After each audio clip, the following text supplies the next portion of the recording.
하나님이 이르시되 우리의 형상을 따라 우리의 모양대로 우리가 사람을 만들고 그들로 바다의 물고기와 하늘의 새와 가축과 온 땅과 땅에 기는 모든 것을 다스리게 하자 하시고, 하나님이 자기 형상 곧 하나님의 형상대로 사람을 창조하시니 남자와 여자를 창조하시고, 하나님이 그들에게 복을 주시며 하나님이 그들에게 이르시되 생육하고 번성하며 땅에 충만하라.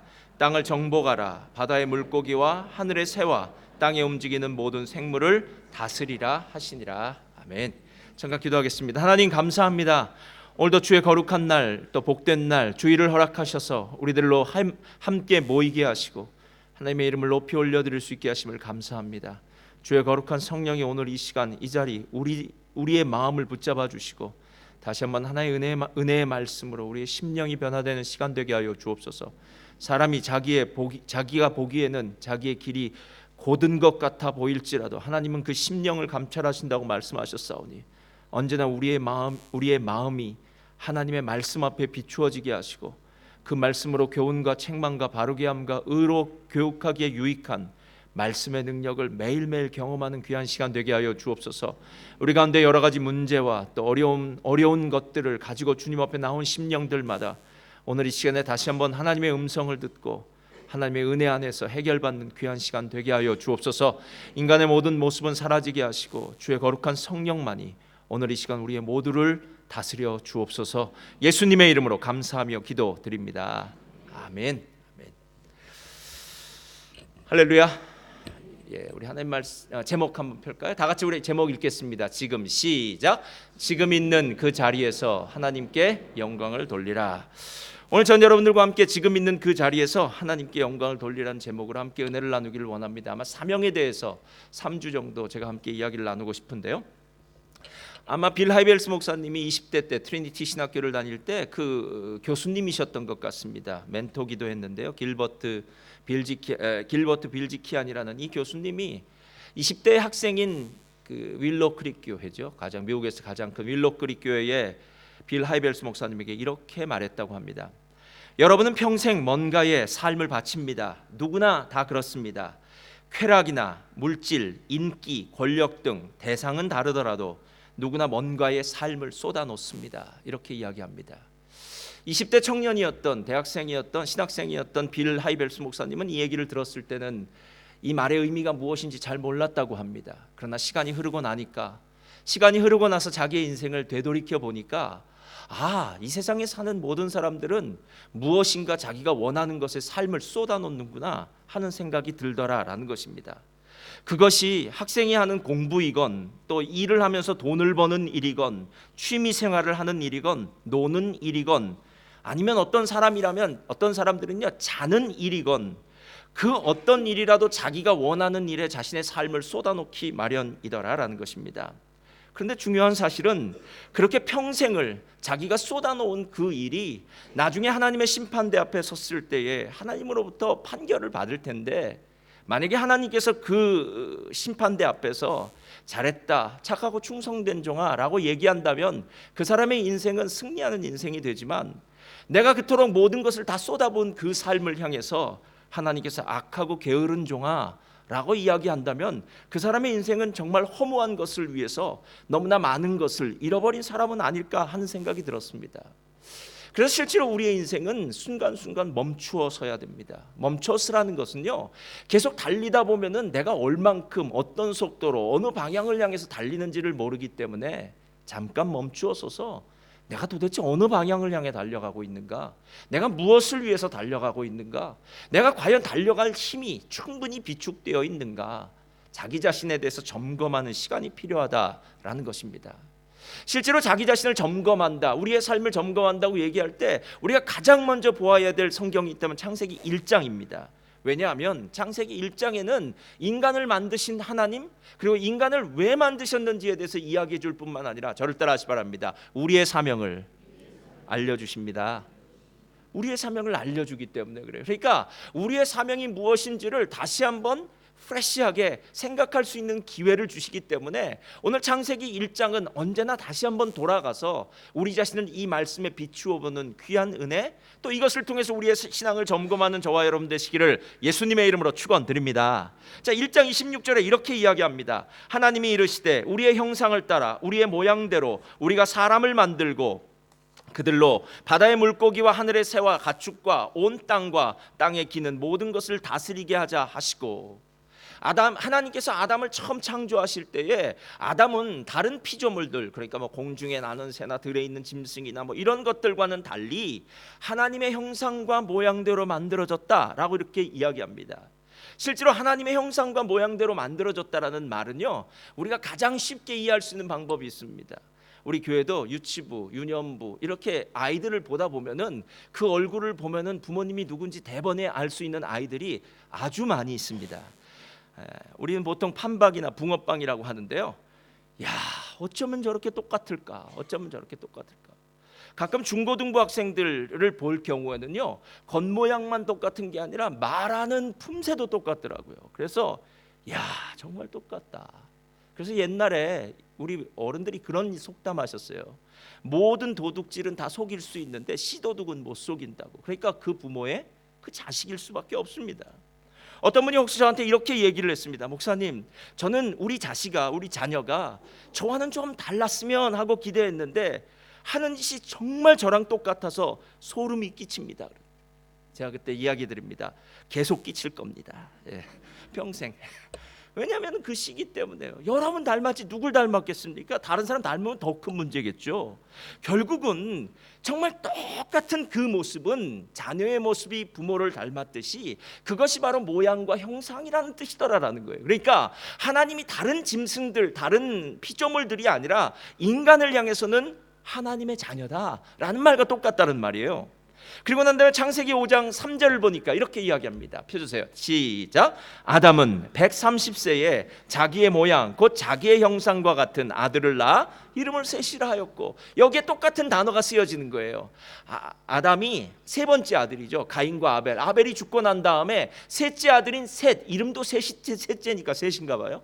셋을 주셨는데 이 셋을 향해서는 뭐라고 얘기하냐면 아담의 형상과 모양대로 지었다라고 얘기해요. 이 말은 아담 같다라는 얘기입니다. 아담의 씨요, 아담의 씨.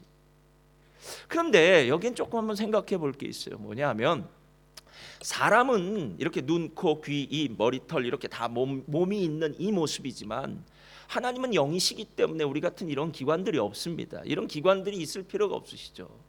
그래서 하나님, 만약에 우리가 하나님을 닮았다라고 할 때는 우리 얼굴이, 우리의 눈, 코가 하나님을 닮았다라는 그런 의미는 아닌 것 같아요. 그래서 조금 더 창세기에 넘어가 보면 9장 6절에 이렇게 얘기해요. 자, 다 같이 읽겠습니다. 시작.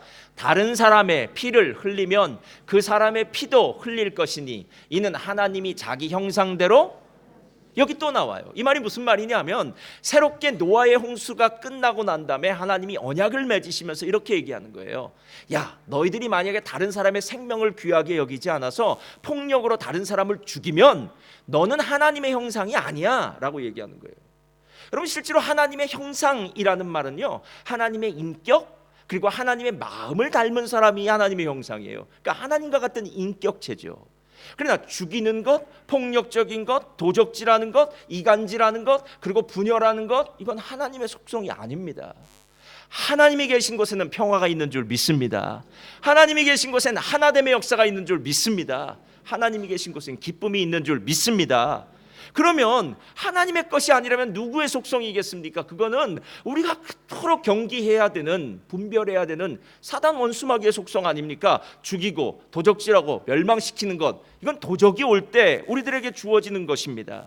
그렇기 때문에 하나님의 형상을 닮았다, 하나님의 자녀라는 것은 마치 사람이라고 다 사람이냐, 사람다워야 사람이지 라고 말을 하듯이 진짜 하나님의 형상을 닮은 사람은 하나님의 마음을 가진 사람이, 진짜 하나님의 형상을 닮은 사람 하나님의 자녀다라고 이렇게 이야기하는 것입니다.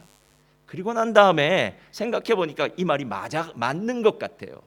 하나님께서 사람을 하나님의 형상과 모양대로 만드시고 난 다음에 이렇게 말씀하세요. 내가 이 세상에 사람을 만들고 그들로 하여금 바다의 물고기, 하늘의 새, 가축과 온 땅에 기는 것을 어떻게 하자? 다스리게 하자라고 얘기해요.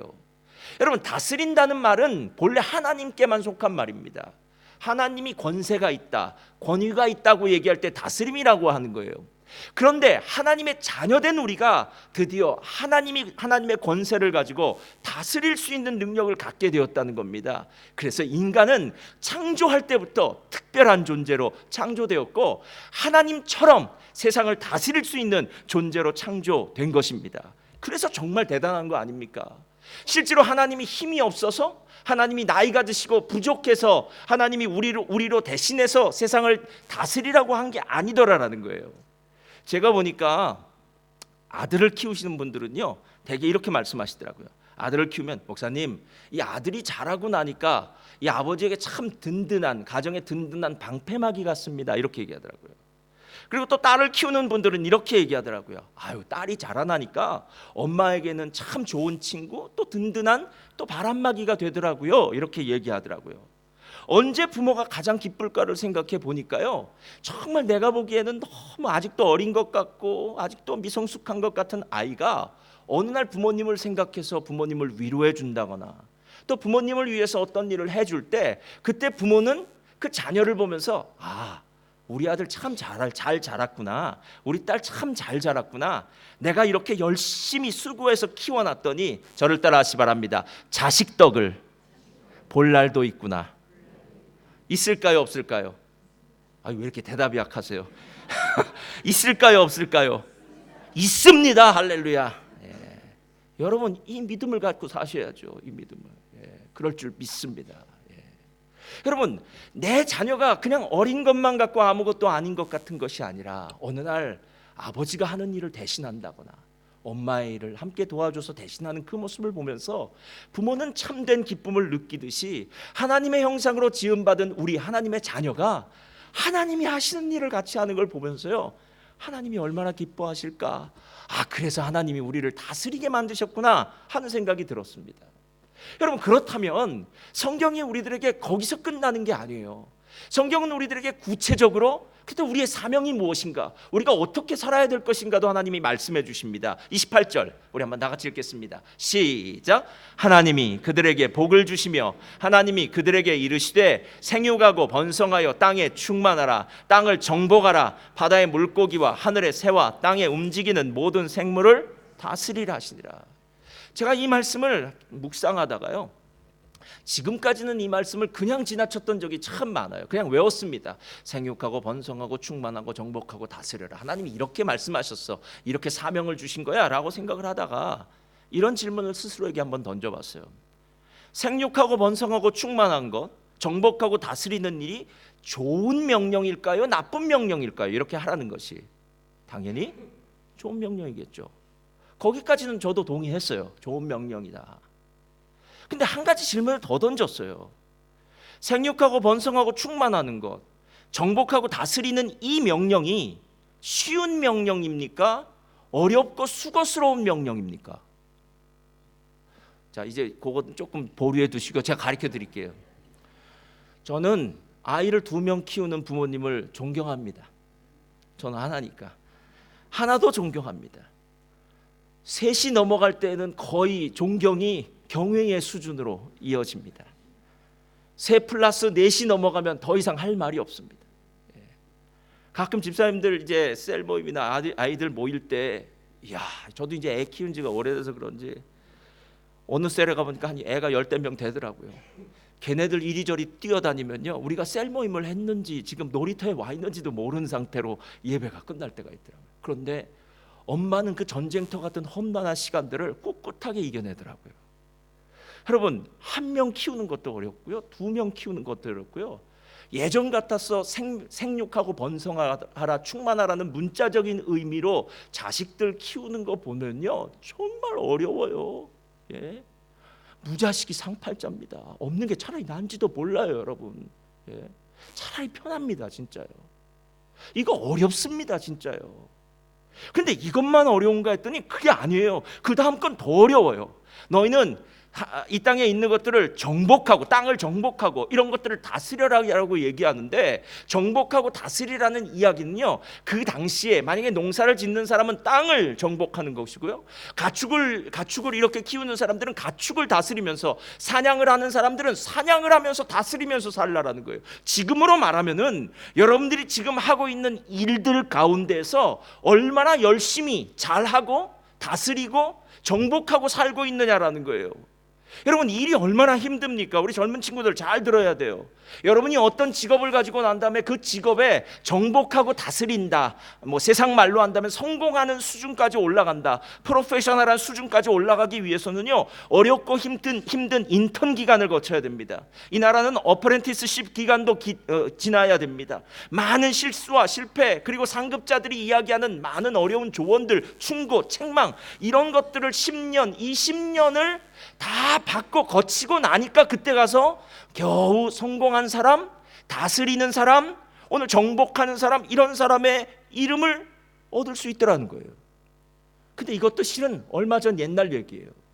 지난번에 재작년인가요? 김병삼 목사님이 오셨는데, 김병삼 목사님이 저랑 나이가 같더라고요. 보니까 같은 나이더라고요. 근데 김병삼 목사님이 설교를 단위에 올라오시는데요, A4 용지를 들고 오시더라고요. 그래서 제가 그 마음을 너무 잘 알았어요. 저희는 활자 시대입니다. 책이 훨씬 편해요. 아무리 요즘 아이패드가 어떻고 전자책이 어떻고 얘기해도 그 책을 보면 눈이 아프고 책 읽는 것 같죠. 책장을 넘겨야 책을 읽는 것 같아요. 글자를 봐야, 활자를 봐야 이해가 되는 그런 적응이 됐다고 할까요? 그런 그것으로 살아왔던 사람이었습니다. 여러분, 우리의 시대가 얼마나 바뀌어졌는지 몰라요. 컴퓨터, 테크놀로지, 이 많은 것들을 쫓아가려면 버거워요. 게다가 요즘은 AI의 등장으로, 인공지능의 등장으로요, 얼마 있으면 여러분의 직업도 없어질 게 참 많이 있다고 합니다. 이런 소식, 이런 뉴스 듣다 보면은요, 내가 지금 어떻게 살아야 될지, 앞으로 어떤 직종에서 어떻게 열심히 일해야 될지에 대한 부분도 힘들고 어렵더라는 거예요. 여러분, 실제로 우리가 이 세상을 살아가는 것이요, 생육하고 번성하는 자녀를 생산하는 것도 어려운 일이고요, 일터에서 정복하고 다스리는 일은 더 어렵습니다. 더 어려운 일이에요. 그러면 오늘 하나님께서 우리에게 이렇게 어려운 일들 하라고 주신 거구나 라는 생각이 드니까요, 그냥 마음에 힘이 쭉 빠지는 것 같아요. 그런데 그렇지가 않아요. 우리가 오늘 읽은 28절에서 이 앞에 구절을 빼놓고 읽었기 때문에 그런 생각을 하는 거예요. 한번 다시 읽겠습니다. 시작. 하나님이 그들에게 이르시되. 자, 뭘 빼먹고 읽었을까요? 하나님이 그들에게 복을 주셨다는 얘기를 빼먹어서 그래요. 여러분, 세상 사람이나 예수 믿는 사람이나 다 그 뒷이야기는 똑같아요. 예수 믿는 사람이라고 세상에 나가서 직장 없어도 먹고 사는 거 아닙니다. 애 없이 이거 아닙니다. 키우는 거 다 힘들고 일하는 거 다 힘듭니다. 그런데 다른 점이 하나 있다면, 예수 믿는 사람은 하나님이 복 주셨다라는 거예요. 하나님 복 주셨다. 근데 복이라는 것을 생각할 때마다요, 여러분 머릿속에는 언제나 자동적으로 나가야 되는, 이렇게 찾아야 되는 구절이 하나 있는데, 그게 뭐냐면 시편 1편이에요. 시편 1편. 복 있는 사람은 악인의 꾀를 좇지 아니하고 죄인의 길에 서지 아니하고 오만한 자의 자리에 앉지 아니하고 오직 여호와의 율법을 즐거워하여 그 율법을 주야로 묵상하는 자로다. 저는 시냇가에 심은 나무가, 이렇게 시작하는 거예요. 시절을 쫓아 과실을 맺으며 잎사귀가 푸르고요, 가뭄이 일어날지라도 그 뿌리가 깊이 수원까지 연결되었기 때문에 가뭄에 마르지 않는 뿌리 깊은 나무가 된다라는 이야기예요. 여러분, 실제로 이 세상을 살아가는 방식은 똑같아요. 수고하고 힘든 건 다 똑같아요. 그러나 예수 믿는 사람만이 누릴 수 있는 놀라운 축복은 하나님의 복이 있다는 것인데, 이 복이 무엇이냐면 여호와의 말씀을 즐거워하여, 율법을 즐거워하여 주야로 그 말씀을 묵상하는 거라고 얘기하는 거예요. 그러니까 우리에게 다른 건 뭐냐면 하나님이 함께 계시는 것인데, 하나님이 함께 계신 것은 하나님의 무엇이 함께 있는 겁니까? 말씀이요. 그러니까 하나님의 말씀이 우리와 함께 있다는 거예요. 그러니까 말씀이 아무것도 아닌 것 같다라는 것은 세상 사람들 이야기고요. 말씀이 어느 날 갑자기 내 안에서 움직이기 시작하면요, 이 말씀이 내 삶을 지옥에서 천국으로 바꾸어 놓고요, 실패한 인생에서 승리하는 인생으로 바꾸어 놓고요, 분열된 인생에서 다시 한번 회복되어지고 또 치유받는 놀라운 능력의 말씀으로 바꾸어 놓는다라는 거예요. 왜? 말씀이 하나님이니까요. 말씀이 하나님이니까요. 그래서 말씀이 함께한다라는 것이 복이 있다라는 얘기예요. 말씀이 함께한다. 그렇다면 오늘 아까 읽었던 말이요, 딱 이해가 되는 거예요. 하나님이 그들에게 복을 주셨다라는 것은 무엇이냐면, 하나님이 그들에게 말씀을 주셨다. 하나님이 그들에게 말씀과 함께 살게 하셨다. 그래서 앞으로 벌어지는 모든 수고, 어려움, 세상 사람들이 함께 누려야, 함께 겪게 될 그 어려움은 예수 믿는 사람은 말씀의 능력으로 이겨낼 수가 있다라는 거예요. 이겨낼 수가 있다. 제가 이야기를 생각하다가요, 가장 좋은 예가 빌 하이벨스 목사님, 아까 얘기했던 그 목사님이 얘가 딱 들더라고요. 미국도 여기처럼요, 일주일에 한 번씩 쓰레기통을 바깥에 내다 놓나 봅니다. 여러분, 남자들 대개 쓰레기통 바깥에 내다 놓잖아요. 그런데 미국의 그 시카고죠, 시카고에 있는 목사님이 사는 동네는 화요일 밤에 쓰레기통을 내다 놓고 아마 수요일 날 쓰레기를 수거해 가나 봅니다. 목사님이 밤 9시쯤에 이제 쓰레기통을 내다 놓기도 하고 이렇게 하는데, 어느 날 내다 놓는데 길 건너편에 새로 이사 온 집이 하나 있는데 그 집 남편도 쓰레기통을 이렇게 내놓더래요. 그래서 그날은 그냥 지났는데요, 어찌된 일인지 참 우연인지는 몰라도 몇 주 동안 계속 그 사람도 꼭 9시마다 쓰레기통 내보내다가 만나더라는 거예요. 근데 성령님이 마음에 이렇게 말씀을 주시더래요. 가서 이야기를 좀 나누어라 얘기를. 그래서 쓰레기통을 놓고 가서 이제 통성명을 하는 거죠. 안녕하십니까? 손을 내밀면서, 저는 빌 하이벨스라고 합니다. 얼마 전에 이사 오셨죠? 반갑습니다. 이렇게 얘기하는 거예요. 그랬더니 그쪽 편에서도 얘기하면서 뭐라고 얘기하면, 이거 참 희한하네요. 우연이지만 제 이름도 빌입니다. 이렇게 얘기해요. 그러니까 빌 둘이 만난 거예요. 빌 둘이, 영수증 말고요, 빌 둘이 만든 거예요. 죄송합니다. 이런 조크는 안 하려고 하는데, 하여튼 빌 둘이 만났어요. 빌 둘이 몇 줄 이렇게 하는데, 몇 주 만나서 얘기하다 보니까 이제 통성명을 해야 될 거 아니에요. 뭘 하는지. 그래서 그쪽에서 물어보는 거예요. 당신 직업이 뭐냐 그랬더니, 목사라고 딱 얘기를, 목사입니다. 그리고 저희 교회는, 그러는데 말을 탁 막더니 이러는 거예요. 혹시 이 동네에 있는 매주 교통 대란을 일으키는 그 교회 아니죠? 이러는 거예요. 윌로우 크릭 교회가 미국에 제일 크거든요. 그러니까 했더니 이거 괜히 무슨 말 할까 하다가 보니까 이렇게 얘기하는 거예요. 근데 빌 목사님한테 얘기해요. 빌 하이벨 씨, 저는 절대 교회 가지 않습니다 하고 이 철통방어를 하는 거예요. 여러분, 저도 그런 경험이 있어요. 상대편에서 난 교회 안 나간다, 그러니까 저를 목사라고 딱 보고 크리스찬이라고, 난 교회 안 나가니까 나한테는 씨도 맥히지 않는 소리 하지 마라 하고 딱 할 때는 그때 아무 말도 할 수 없으니까 본전도 못 찾을 것 같으니까 말을 멈추고요, 그 사람의 직업을 물어봤어요. 그랬더니 이 사람은 한 30분 40분 걸리는 그곳에서 시보레 차량 대리점이죠, 시보레 차량 대리점을 하는 사람이라는 거예요. 그러니까 영업하는 사람이라는 거예요. 그러면서 이제 농담을 하면서 지났어요. 그러고 난 다음에 부활절 전주 화요일이 됐는데 목사님 마음에 이런 생각이 들더래요. 내가 이 사람을 부활절 날에는 좀 교회에 좀 인도를 했으면 좋겠다 생각이 들어서 그 사람한테 좀 도전이 되는 말을 했어요. 뭐라고 하냐면 이렇게 얘기해요. 그거 압니까? 당신은 형편없는 시민입니다. 부활절에 교회도 가지 않으면서 어떻게 자랑스러운 미국인이라고 이렇게 말할 수 있겠습니까? 이렇게 도전을 하니까 그 사람 마음 가운데 그래도 한번 나가줘야 되겠다 생각이 들었는지, 그럼 이번 주에 교회 나가겠다고, 그래서 교회 나갔어요. 그렇게 교회를 나간 다음에 그 다음 주 화요일에 또, 지금 제가 하고 있는 얘기는 매주 화요일 밤마다 하는 얘기입니다. 아시겠죠? 그래서 딴 데 헷갈리지 마세요. 또 밤에 만나요. 그랬더니 그 사람이 이렇게 목사님한테 얘기하는 거예요. 교회가 정말 많이 변했네요. 무슨 말이냐 하면, 교회 다니는 사람들도 정상인 것 같아요. 이 사람은 교회 다니는 사람이 다 이상하다고 생각했나 봐요. 예배도 썩 괜찮더군요. 윌로우 크릭 교회 정말 대단해요. 근데 제가 진짜 놀랐던 게 하나 있습니다. 이렇게 얘기하는 거예요. 목사님 마음속에는 우리 교회가 크고 웅장하니까 어마어마한 건물 사이즈, 부활절 예배 뜨거운 열기, 웅장한 찬양 드라마, 이것 때문에 마음에 그랬나 보다라고 생각하는데, 아주 빌 하이벨스 목사님의 그 코를 납작하게 만드는 이런 얘기라는 거예요. 그런데 당신이 사람들 앞에서 말이나 제대로 할까 싶었는데 아니더군요. 알다시피 우리는 늘 쓰레기통을 놓고 잡담을 나누는 사이니까 저는 진짜 사람들 앞에서 당신이 그렇게 얘기할 줄 몰랐더라는 거예요. 예. 그래서 하는 말이 아무튼 부활절 설교는 멋졌어요. 정말 마음에 듭니다 라고 얘기하는 거예요. 그런데 그렇게 시간이 지나서 한 6개월쯤 지났는데도요, 이 자동차 영업하는 세일즈하는 이 사람은요, 딜러는 교회 안 나가는 거예요. 그래서 목사님이 이렇게 물었습니다. 아니, 설교가 멋졌다고 얘기하지 않았습니까? 그럼 교회 왜 안 나갑니까? 라고 얘기했더니 이 사람이 자동차 딜러니까 말은 또 얼마나 잘하겠습니까? 이렇게 얘기했다. 그거요, 당신 설교의 약발이 얼마나 강한지 여태까지 약효가 사라지지 않는 것 같습니다. 그러니까 한 번 설교 듣고 6개월 버틴다는 얘기죠. 예. 그러니까 걱정하지 말라는 얘기예요. 나 안 나간다고. 그러더니 조금 달라진 게 있어요. 1년에 한 번 나가던 예배를 크리스마스 때 한 번 더 나갔답니다. 그래서 1년에 2배로 딱 부응해서 1년면 그렇게 몇 년이 지났대요. 그런데 그렇게 몇 년이 지난 어느 크리스마스 다음 주 화요일 밤, 제가 얘기하는 거 아시죠?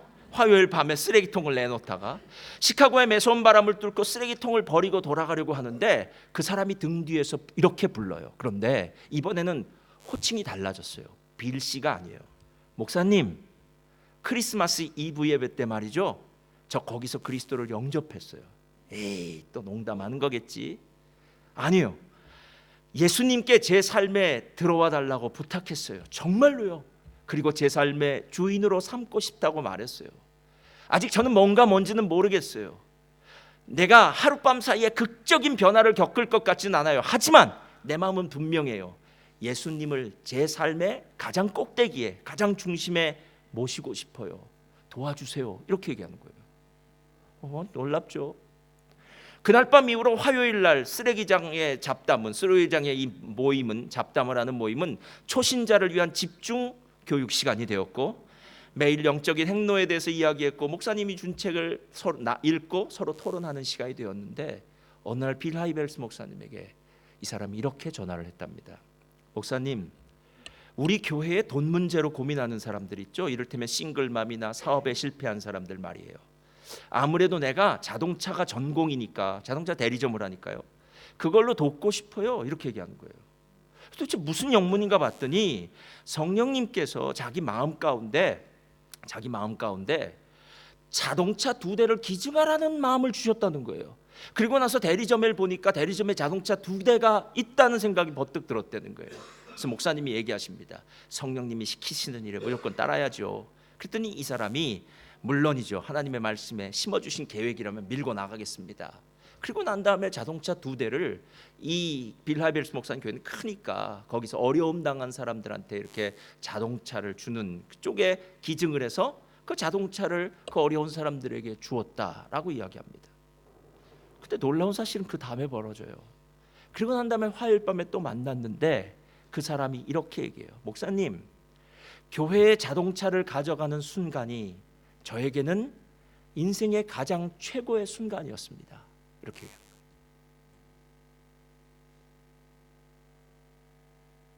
여러분, 우리가 30년, 40년, 50년의 생활을 살 거 아니에요.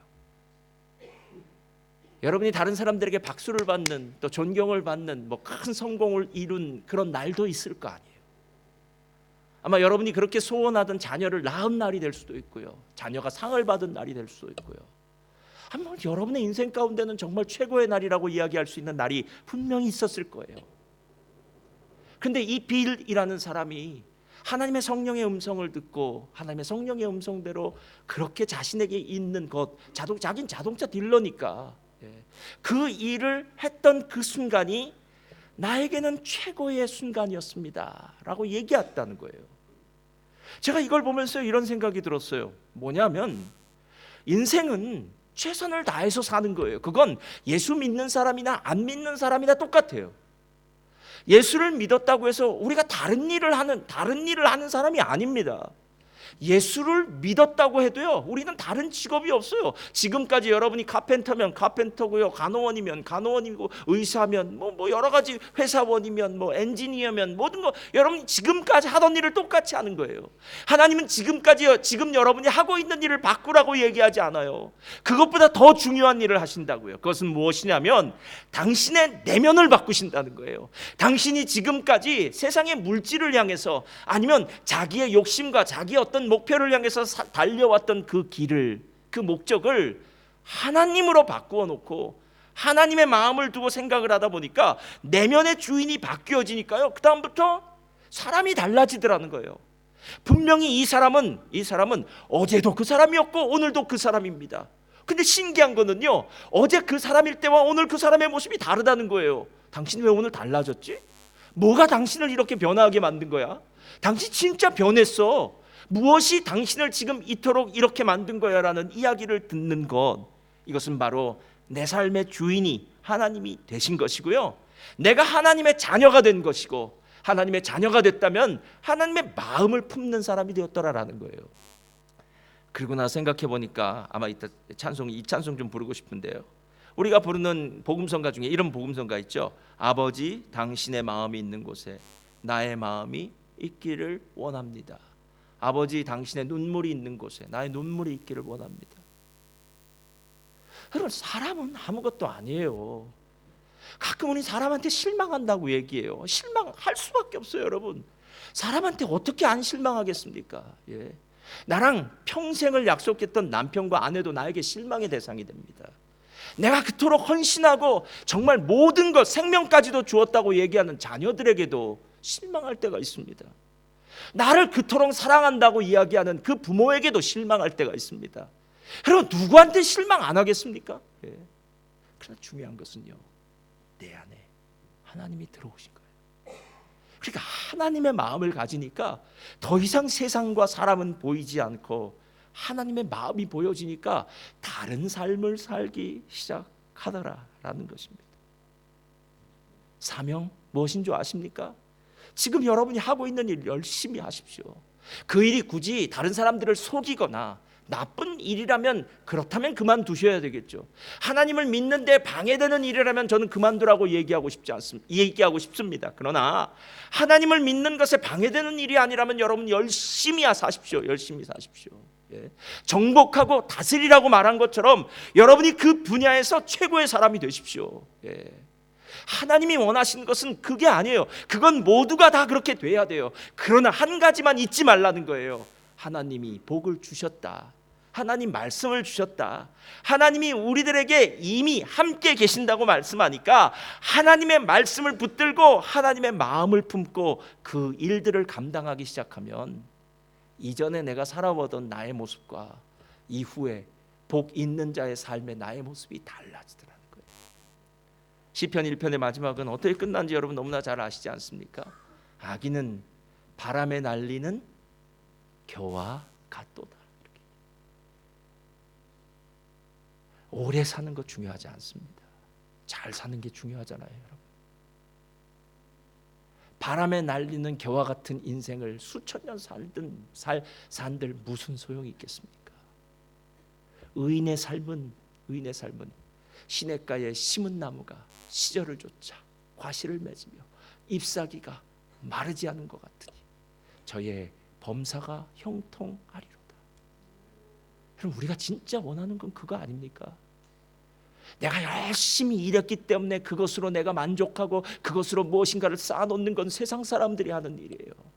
우리는 하나님의 나라를 위해 쌓아놓는 사람들입니다. 그리고 하나님의 마음을 품는 사람들입니다. 그래서 우리의 가치관이 다른 거예요. 그래서 예수 믿는 사람만이 최고의 인생을 누릴 수 있고요, 최고의 시간을 가질 수 있는 사람이 되는 줄 믿습니다. 여러분, 우리의 사명은요, 열심히 삽시다. 그러나 목적은 분명합시다. 예수님이 나의 삶의 주인 된다면 그분의 뜻 가운데서 승리하시는 저와 여러분 되시기를 예수님의 이름으로 축원드립니다.